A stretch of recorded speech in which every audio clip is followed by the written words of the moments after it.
How we doing, everyone? Welcome back to episode number 2 of the Metanoia Effect, where we have created a safe space for anyone dealing with any type of struggle. You are not alone. Okay, we are not therapists. We are not counselors. We do not offer medical advice. But if you want your story shared, if you want us to give you our 3 perspectives on whatever it is you're dealing with, that's what we're here for. My name is Robert B. Foster.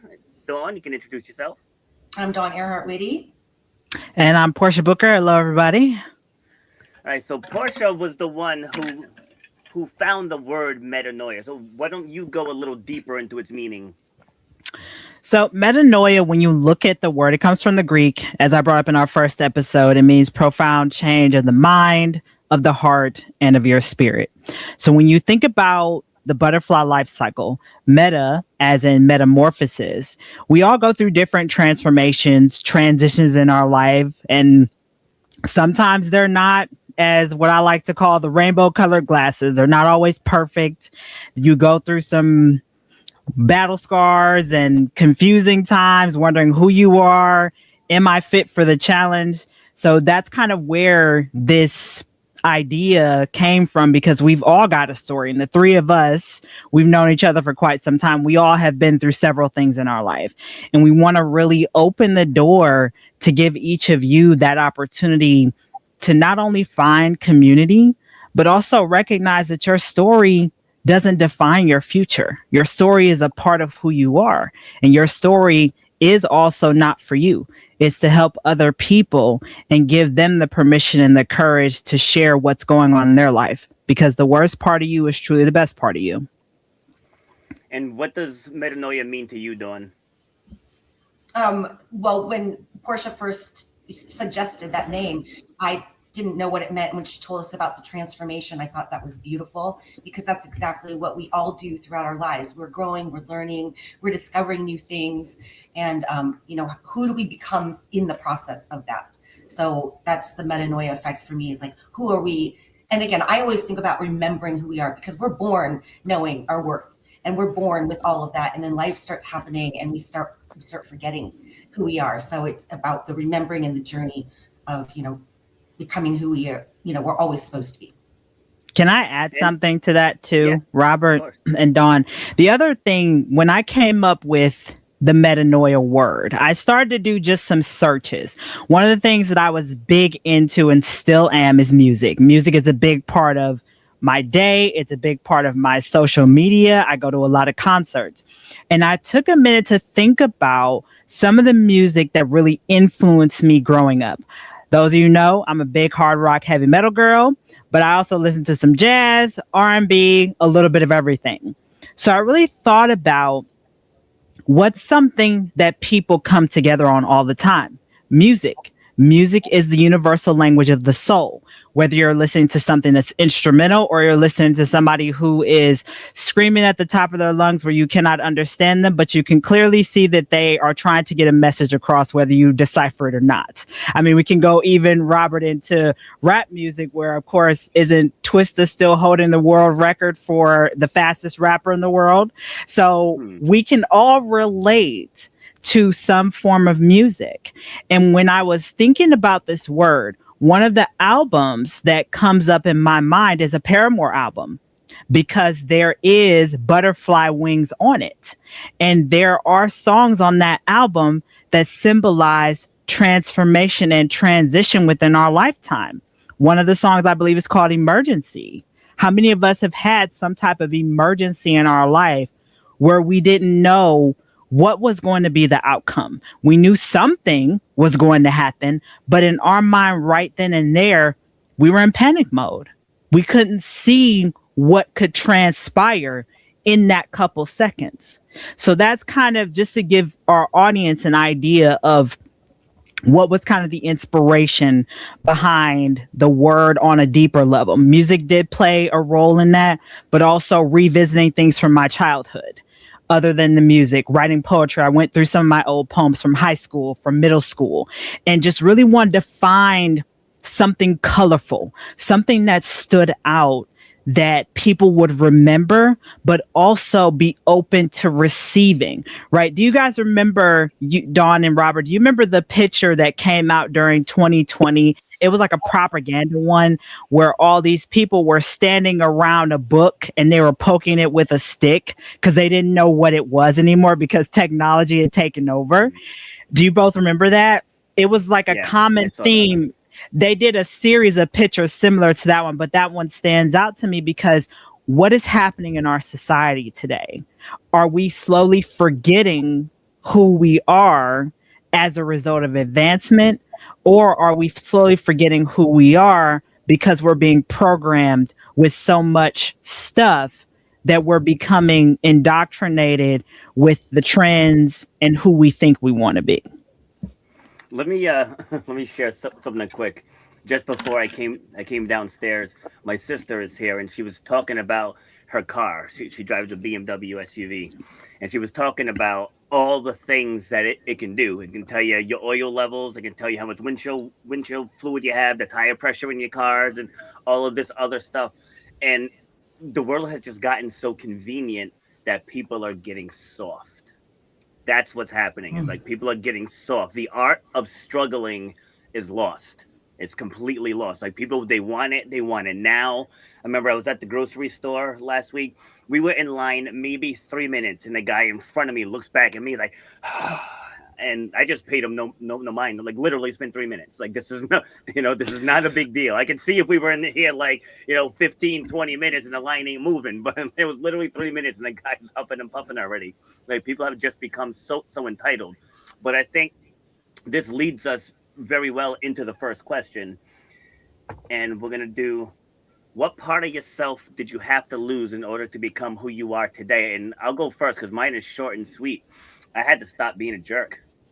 In my mid-20s, I was very, very brash. It's like, if you guys think I'm brash now, this is the way toned down version of me. And how I was able to have that shift. I got trained in human dynamics, and I became a certified facilitator in True Colors, which is studies the 4 main personality types. Leaders, doers, thinkers, feelers. And as I really dove into that training, it taught me that we're all not the same. Because I used to have the mindset, like, how come everybody doesn't think like me? How come everyone's not competitive like me? Like, how come people can't just move on from stuff like I can? Like, I just couldn't identify with it. And it's like, it seems so simple, but it's like, we're all different. We all receive information different. We all stress different. We heal different. We process grief differently.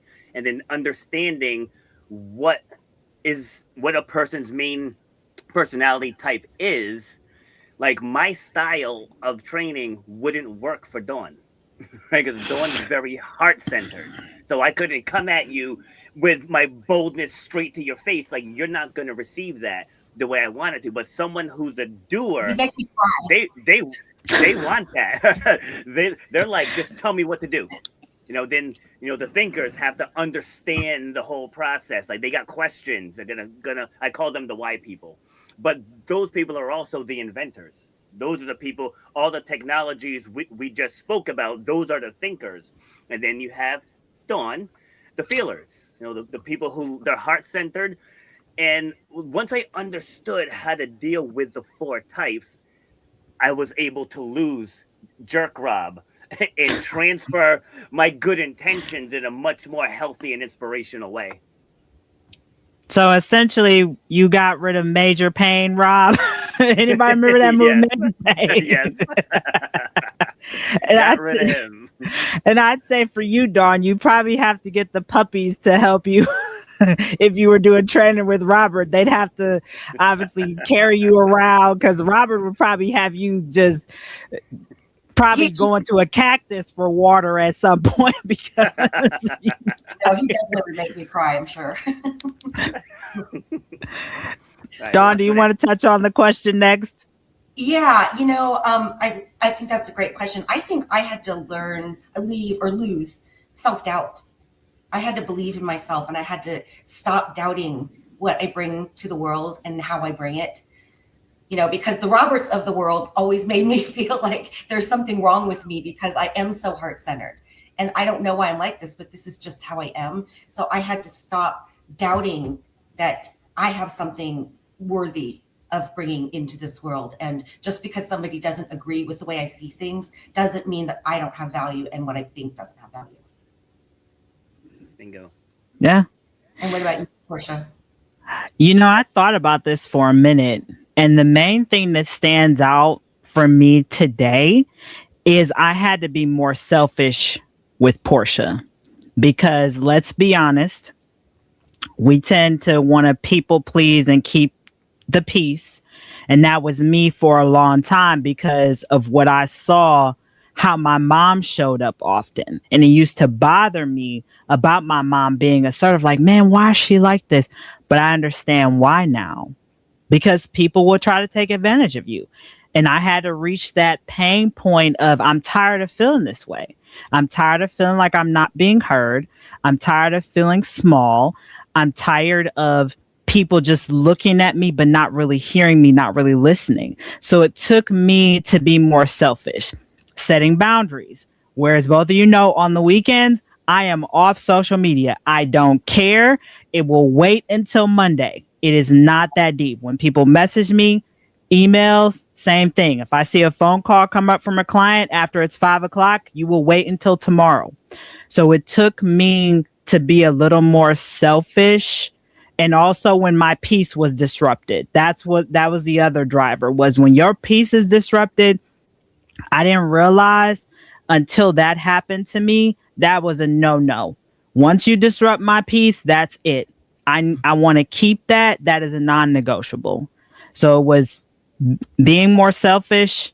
And when my peace was disrupted, that's what helped me to become the person who I am today. Yeah, I want to add to that. I actually did a full episode on that because people hear the word selfish and they always assume a negative. Whereas, like, you think about self-esteem, self-love, self-confidence, self-reassurance. It all begins with self. It's like, if you're not taking care of you, how can you take care of anyone else?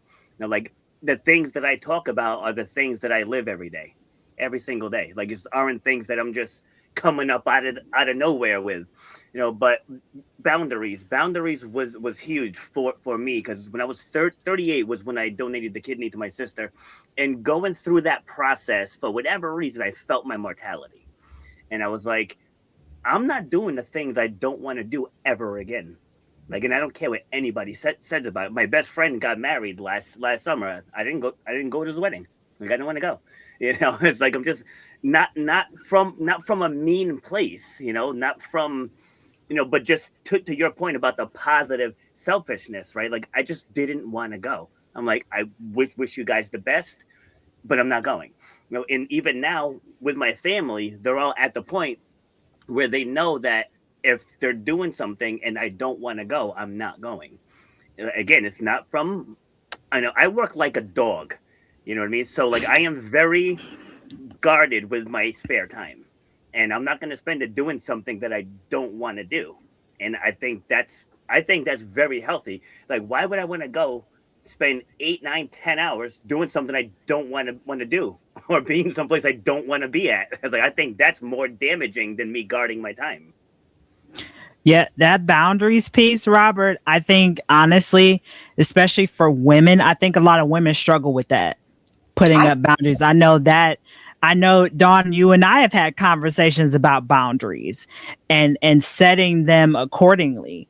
Right. To your point, Robert, why would I want to be in some place when maybe as a kid it was mandatory? You were mandated to go because they're a family friend. It's the right thing to do. But now you're guarded with your time. My time is precious. And I think once you reach that point of your peace being disrupted and you invest in being more selfish, you recognize the things that you'd rather put your energy into. Yes. And I'm the same way. Go ahead, Dawn. I wanted to add something. When I was, I took a leadership training a couple years ago, and they said something about, instead of calling it boundaries, call it standards. Like, I have standards in my life. And so boundary sounds like something you want to push against, right? Like it doesn't, but a standard is like, this is what I will allow in my life. And these are things that I will not allow in my life. And I kind of like that reframe of calling it a standard versus a boundary. But I still struggle with that a little bit myself. Well, and the way I see a boundary, Dawn, I think of a shield. Right. And maybe obviously this is the old like me when I used to play video games. I think of all the different Roberts, the different boundaries that are put up in video games where you're trying to defend, whether it's the siege that you're defending, whether you're, in battle, whether you're playing Legend of Zelda, you're putting up some type of boundary to keep yourself safe from being either trampled, run over. We went to Dave and Buster's with my boyfriend's family. And we were playing this racing game and I ended up winning. Normally I don't against Nick because he's Mr. Fix-It and all that. But I managed to win because I was focused and I set boundaries during the entire race. I would not let him pass me. So I ended up winning. I know that may not be the best example, but I think it's very similar. Where boundaries, whether you call it standards, whether you call it boundaries, whether you call it I'm putting Dawn first. I think sometimes we have a hard time saying that we're putting us first. That's when it comes off as that selfishness, as in what people think is a bad thing. But I don't think it is. I think you need that. I agree. All right. Anything else we want to discuss on this one before we move on to the next? No. All right. Next round of Jeopardy. Next round. What if the thing you wish you had that you wish never happened is the very thing that prepared you for the life you're meant to be? You're meant to live. Who wants to go first? I can go first if you want, since I went last. The thing that I used to regret was my TV career crumbling. That I regretted that. And Dawn, we've talked about it many times, how disappointed I was. I was crushed. I was devastated by that dream not coming to fruition in the way that I had envisioned. And when I think about it today, Robert and Dawn, I'm very grateful that it happened the way that it did now. Because when I was in the thick of it, when the career was crumpling before me, I couldn't master the job. It just wasn't, there was a disconnect is what I always say, because the job itself and who I am could not come together at all.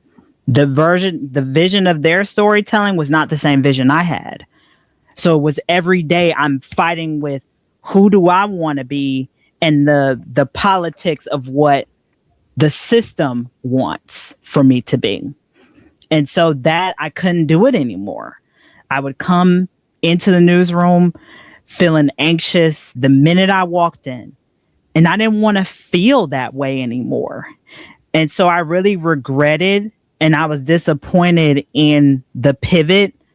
But today I'm very grateful because the skills that I took from that short period of time of me being in the newsroom, I use them today. I use them today in my own way. I've built my own business from it. I meet new people all the time who want to work with me. I mean, Dawn knows about this, different, opportunities that have come my way that are slowly coming out. But it took me to leave and be okay with walking away from something that I dreamed. It was a dream deferred, like the poem by Langston Hughes, A Dream Deferred. It was a dream deferred. But at the same time, because it was still meant to be for me to be a storyteller, it made its way back to me when I did the work and when the opportunity was ready, because my frequency and vibration were open to receive. All right, I'll go next. So in 2023, I had to walk away from my fitness business. Now that was tough. Like, some of my clients were with me over 10 years, and to make that decision, it crushed me. It absolutely crushed me. But I was in a situation that wasn't serving me, to the point where I found myself with nowhere to live and no car. Credit cards all maxed out, bank account empty. and I had to get out of that situation. It still chokes me up to talk about it, but and it got to the point where I had to pick up the phone and call my mom and be like, "Can I come home?" Like it was such a low. But once you start once you stop looking at the what happened and start looking at what can we do now, that's when it started to shift. Because for a minute there, I even contemplated if I should stay on this earth. It was a small contemplation. I love myself too much to do that, but it was it was hard. It was so hard. But if that never happened, the three of us wouldn't be here now. I wouldn't be part of a state championship coaching team. I wouldn't be part of the gym I'm in now with the new clients that I have and working with athletes and us coming together and getting this message out to the world. And Shut Up and Grind's been heard in 80 countries. It's like just sometimes things have to crumble so something else can blossom, and we're still in that blossoming stage. But yeah, that's it. It still hurts my heart that I had to walk away from that part. But I'm on the path to building something even bigger. And that part, Robert, you get it. Because that disappointment, that was my dream. That was my dream since I was a kid. And then to have it stripped from me. And then I was met with somebody who worked with me. Well, just find another job. I couldn't believe it. When this is your dream that you worked hard for, and then that's what you're met with. It crushed me too, Robert. So I feel you. And we are glad that you're here because we need you. Yes. Thank you. Well, I love that you guys, what you just said, because when I saw this question, I thought, I look at everything that's ever happened in my life, the good, the bad, the ugly, the things that, weren't the best situation. And I realized those things made me who I am today. And so everything was redirecting me or creating a stronger character or creating, the person that I am today. And so I like who I am today. And I needed all of those experiences to be the person that I am.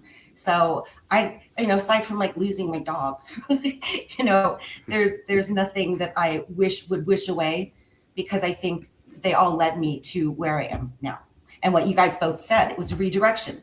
Portia, that you were stressed out when you were in that job, right? And that's no way to live. Even though it was a dream, you got those experiences and it gave you all the tools and the knowledge that you have that you can apply to building your own business. And Robert, same with you. So I just look at everything as like a gift, even if you don't know why it's happening at that moment. I tell myself, I repeat the mantra, what is this trying to teach me? What is this trying to teach me? And it always helps me get through it. Yeah, in that regard too, like when I had the knee injury and was initially told that I'd never run a jump again, every podcast that I go on, the hosts are always like, how did you do it? Like, how did you do it? Like, there is no how. Like, you just have to believe in what you want. I was like, I'm going to run again. I'm going to jump again. I'm going to compete again. And I just repeated those words every single day. Like, I never let that what if sink into my brain. It's like, it's going to happen. Just like now, it's a funny / stupid one. So it just hit me today, something that my physical therapist told me in week 2 after my knee replacement in January. So he said, you'll be able to get out of PT when you can do a pistol squat, which is a one leg squat. And I didn't realize it until today that I guess after a knee replacement, you're not supposed to be able to do one. Because of course, I've been practicing. I've been practicing all the time. And so I went to do one from depth today, and I could not get the push off. Right. And then it just hit, like I said it during my class. I was like, wait a minute. Like, you guys remember when I told you what the PT said? I said, I think he said that because no one can do it. But now I want to. And so I'm trying to structure it in a way that I can do it on a tiered level. Right. So I know I veered a little off topic there, but I just wanted to illustrate the knowing what you want and keeping your eye on the prize. Right? Do we have anything else to add for this one? Think we're good. All right. Last but not least, what truth have you known for years but have been afraid to admit out loud? Dawn, you want to start this one? Oh, that one was a little bit tough for me, but I think, I'm pretty great. I can start it if you want a minute. No. I think that I am worthy and valuable, and I bring a lot to this world. And I never believed that and before, but it's my message to the children that I work with. It's my message to everyone. Like, you're worthy, you're valuable, you have something to bring to this earth that only you can do in your special way. And I needed to direct that to me too. So that's the truth that I don't know that I was afraid to admit it. I just didn't know it. But now that I know it, I think that has helped me to be able to help more people too. So that's my truth. Portia, you want to go? So, couple things. There's one that stands out today, and that is you don't have to have a lot to help people. My great grandmother, and Dawn, you know stories about Nanny. I've talked about her, and you know, God rest her soul. But she raised me as a kid, and I learned a lot from her young about business and about people. And yeah, she may have not have had a PhD from Harvard or Stanford. She had an 8th grade education, but she knew about people. She cared. She met people with empathy. She also always went the extra mile. And so one truth that I've always known is the extra mile is never crowded. And Dawn knows that is like my saying beyond. The extra mile is never, ever crowded. It comes back to you if you go the extra mile, especially if you're doing it from a place of being genuine and you're not doing it for show. You're doing it because you genuinely care. The other thing I would say, a truth that I've always known, especially about me, is that I'll find my way. I will always find my way. My light may go dark for a season, right? Probably one of the hardest seasons in my life was when both my parents made their transition, especially my mom. My mom was my buddy. That was my cheerleader. And so when she transitioned, I don't use the word passed away or died. I use transition because it was a transition. It was a transition in our relationship.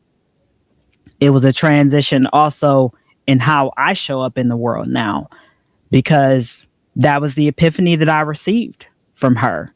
Portia, your mom's transition is for your transformation. And I didn't understand it at the time, but now I do. Because it was her time. But also it was my time to start living again, because I had stopped living because my life revolved around being her caregiver. So I've always known that I'll find my way despite what I go through. Nothing can break me down for too long. I always find my way back. Awesome. So mine was definitely not that deep. Mine was that I feared success. Like, I actually feared success. I've created things that could have easily gone on to be $1 million businesses, that I'd get it all set already, and then I would just sit on it. Like, my old computer probably has 20 courses that I've created that I just never put it out there. No, it wasn't about fear of rejection or fear, because I know I'm good at what I do. Right? I know I'm good at helping people and getting through to people and helping people believe themselves. But like financially, I've struggled like my entire life. Like I do okay, but I'm not like balling. You know what I mean? And it just normalized it. It just normal. So like these opportunities for success keep coming up. And I create these things. Even now on my new computer, I already have 5 courses on here that I've created, you know, and it's just, I don't know. It's like, I don't know how to not struggle. So like, that's one of those things that you just keep to yourself. You know, it's like people think that you have it all together, but I have these things that can help humanity, and that stupid fear of success is keeping me from getting it out there. Even this here, joining with you two, now it's like I have to show up. It's like I have to show up. It's not just about me. I'm working with 2 other people now, and this is going to affect you. And I think for me, I think this is great that we came together, because now I have to put that work in so we can blow this thing up. Yep. Yep. Well, the guy who's the shut up and grind guy has to take the shut up and grind. Mine has to be shut up and finish. It's like I get right up to the finish line, but I don't cross it. It's crazy. So you pull the Cars, the movie Cars, where Lightning McQueen backed his car up to help the other guy finish when he could have accepted the trophy that he wanted. Yep. That's so true.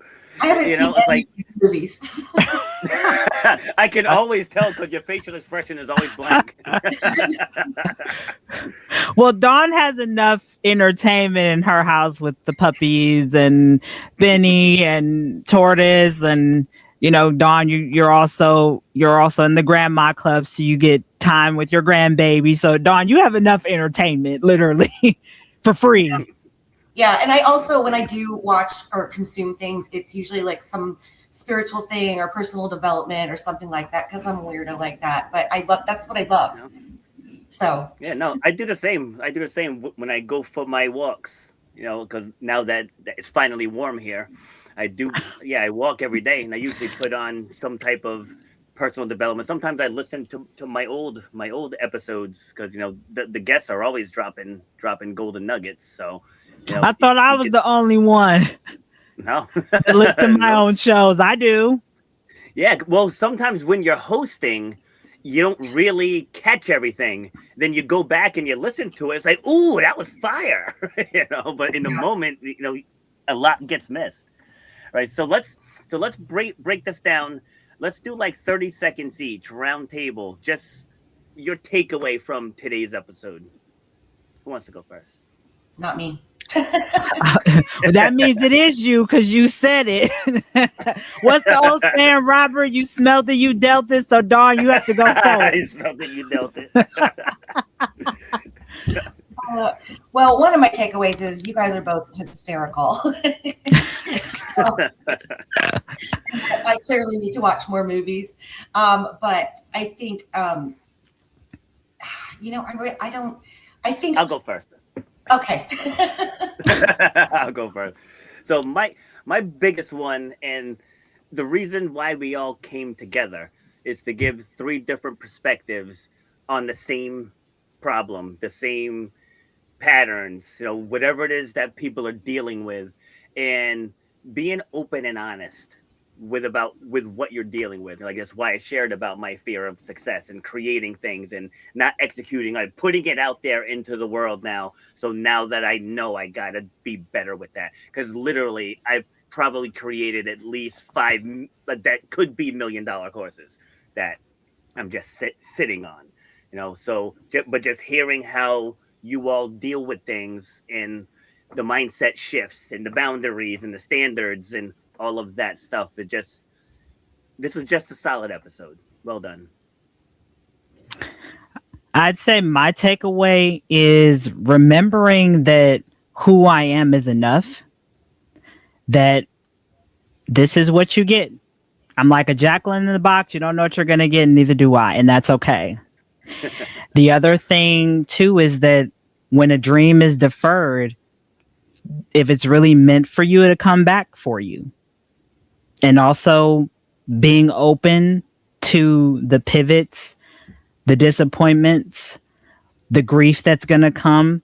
But even through that grief journey, there is gratitude. There is a reinvention. There is innovation. There is empowerment or empathy. And there's also forgiveness, not only for you, but also other people. And so that would be my takeaways for today. Yeah. I love that gratitude always everything keeps coming back to gratitude.